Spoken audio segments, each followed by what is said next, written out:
Assalamualaikum warahmatullahi wabarakatuh. Perkenalkan, nama saya Septio Saputra dengan NIM 236151076. Tujuan saya membuat video ini guna untuk memenuhi tugas UTS mata kuliah Akhlak Tasawuf dengan dosen pengampu Bapak Rosyidi MPD. Ya, di sini saya akan membawakan tema yang berjudul Akhlak Belajar dan Mengajar. Ya, untuk lebih lengkapnya simak video ini sampai selesai. Ya, akhlak dalam belajar mengajar itu merupakan aspek yang penting dalam pendidikan, yang dimana disitu menekankan pada nilai-nilai moral dan etika yang harus dipegang oleh setiap guru dan murid. Dalam Islam, akhlak atau etika ini sering ditekankan karena ia mencakup perilaku baik, tanggung jawab, adab dalam berinteraksi dengan sesama, termasuk dalam proses pembelajaran. Nah, seperti yang kita ketahui teman-teman, Rasulullah Shallallahu Alaihi Wasallam itu diutus di muka bumi ini untuk menyempurnakan akhlak. Nah, dalam pergaulan, akhlak ini sangatlah penting untuk menciptakan kehidupan yang harmonis antar sesama. Nah, untuk lebih memperjelas, seyogyanya kita itu harus mengerti apa itu akhlak.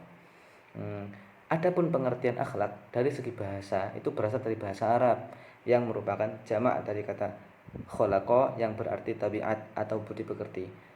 Nah, sedangkan secara kebahasaan, kata akhlak ini merupakan isim jamid atau isim ghair mustaq yang artinya itu tidak mempunyai akar kata, melainkan kata tersebut itu memang begitu adanya. Nah, kata akhlak ini adalah jamak dari kata khulqun atau khuluq yang artinya sama dengan akhlak. Sebagaimana kedua persamaan tadi itu ada di dalam Al-Quran. Yang pertama itu ada di dalam surat Al-Qalam ayat 4, dan yang kedua itu dalam surat Asy-Syu'ara ayat 37. Nah, sedangkan di dalam surat Al-Qalam ini yang berbunyi seperti ini. A'udzu billahi minasyaitonir rajim. Bismillahirrahmanirrahim. Wa innaka la'ali khuluqin 'adzim. Yang artinya, dan sesungguhnya kamu itu benar-benar berbudi pekerti yang agung. Al-Qur'an surat Al-Qalam. Nah, jadi itu ya pengertian dari akhlak.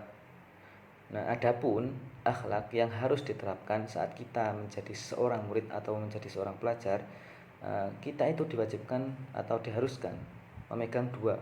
Yang pertama yaitu akhlak terhadap diri sendiri, dan yang kedua akhlak terhadap guru kita. Nah, sebagaimana akhlak dalam diri sendiri itu seperti kita itu bisa menjadi atau mengontrol diri kita, seperti membersihkan hati, membersihkan niat, tidak menunda-nunda waktu belajar, dan bersifat sabar. Nah, jadi kalau kita sudah menerapkan semua itu, insya Allah kita kedepannya sudah menjadi murid yang mempunyai budi pekerti. Nah, yang selanjutnya, yang kedua yaitu akhlak kepada guru. Seperti yang kita ketahui, guru itu adalah orang tua kita saat kita berada di sekolah ataupun berada di majelis ta'lim.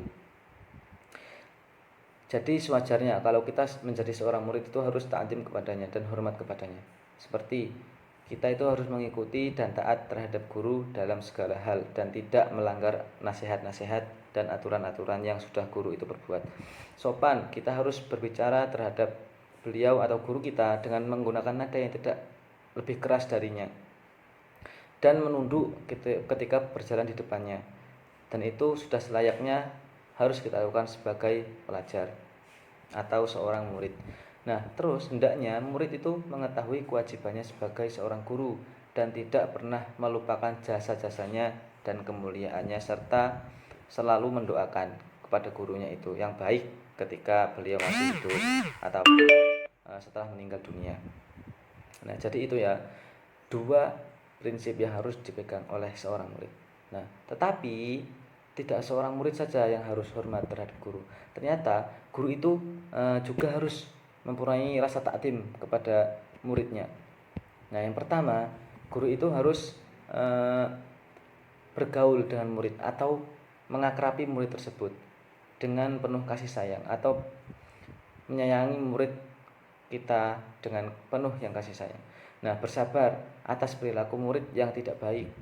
dan memperbaikinya dengan cara yang halus hingga cara yang tegas.